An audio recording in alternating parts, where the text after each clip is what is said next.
9 दिसंबर को बेंगलुरु से एक वीडियो वायरल होता है और अपलोड होता है। ये वीडियो इंजीनियर अतुल सुभाष का था, जिसने सुसाइड से पहले एक वीडियो बनाया था और अपनी पत्नी के साथ साथ अपने ससुराल पक्ष के कई लोगों पर गंभीर आरोप लगाए थे और उसके बाद आत्महत्या कर ली थी। उसके बाद लगातार बेंगलुरु पुलिस इस पूरे मामले में जांच कर रही थी और जांच के बाद लगातार अतुल के परिवार के साथ साथ उनके ससुराल वालों से भी लगातार पूछताछ कर रही थी। और जिस तरह से वीडियो में जो है अतुल सुभाष ने अपनी पत्नी के साथ साथ अपने ससुराल पक्ष के कई लोगों पर आरोप लगाए थे और उन्हें आत्महत्या के लिए उकसाने के लिए प्रेरित किया था, उस मामले में लगातार बेंगलुरु पुलिस जांच कर रही थी और ससुराल पक्ष के कई लोगों को नोटिस देकर जांच में शामिल होने के लिए कहा था। लेकिन लगातार अगर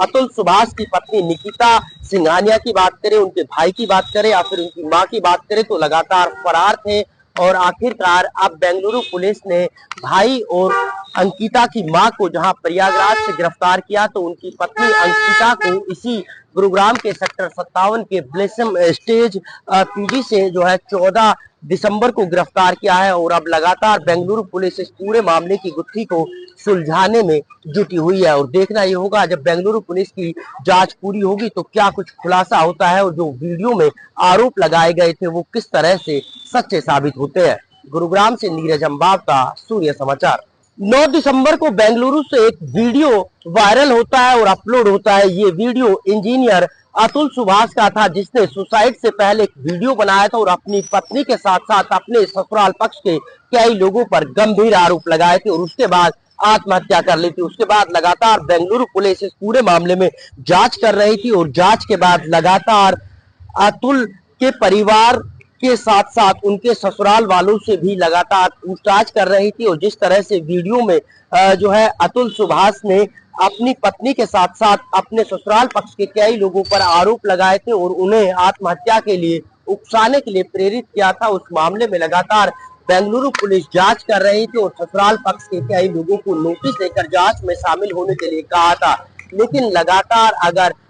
अतुल सुभाष की पत्नी निकिता सिंघानिया की बात करें, उनके भाई की बात करें या फिर उनकी मां की बात करें, तो लगातार फरार थे। और आखिरकार अब बेंगलुरु पुलिस ने भाई और अंकिता की मां को जहां प्रयागराज से गिरफ्तार किया, तो उनकी पत्नी अंकिता को इसी गुरुग्राम के सेक्टर 57 के ब्लेसम स्टेज पीजी से जो है 14 दिसंबर को गिरफ्तार किया है। और अब लगातार बेंगलुरु पुलिस इस पूरे मामले की गुत्थी को सुलझाने में जुटी हुई है और देखना ये होगा जब बेंगलुरु पुलिस की जांच पूरी होगी तो क्या कुछ खुलासा होता है और जो वीडियो में आरोप लगाए गए थे वो किस तरह से सच्चे साबित होते हैं। गुरुग्राम से नीरज अंबावता, सूर्य समाचार। 9 दिसंबर को बेंगलुरु से एक वीडियो वायरल होता है और अपलोड होता है। ये वीडियो इंजीनियर अतुल सुभाष का था, जिसने सुसाइड से पहले एक वीडियो बनाया था और अपनी पत्नी के साथ साथ अपने ससुराल पक्ष के कई लोगों पर गंभीर आरोप लगाए थे और उसके बाद आत्महत्या कर ली थी। उसके बाद लगातार बेंगलुरु पुलिस इस पूरे मामले में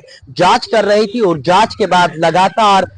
अतुल के परिवार के साथ साथ उनके ससुराल वालों से भी लगातार पूछताछ कर रही थी। और जिस तरह से वीडियो में जो है अतुल सुभाष ने अपनी पत्नी के साथ साथ अपने ससुराल पक्ष के कई लोगों पर आरोप लगाए थे और उन्हें आत्महत्या के लिए उकसाने के लिए प्रेरित किया था, उस मामले में लगातार बेंगलुरु पुलिस जांच कर रही थी और ससुराल पक्ष के कई लोगों को नोटिस देकर जांच में शामिल होने के लिए कहा था। लेकिन लगातार अगर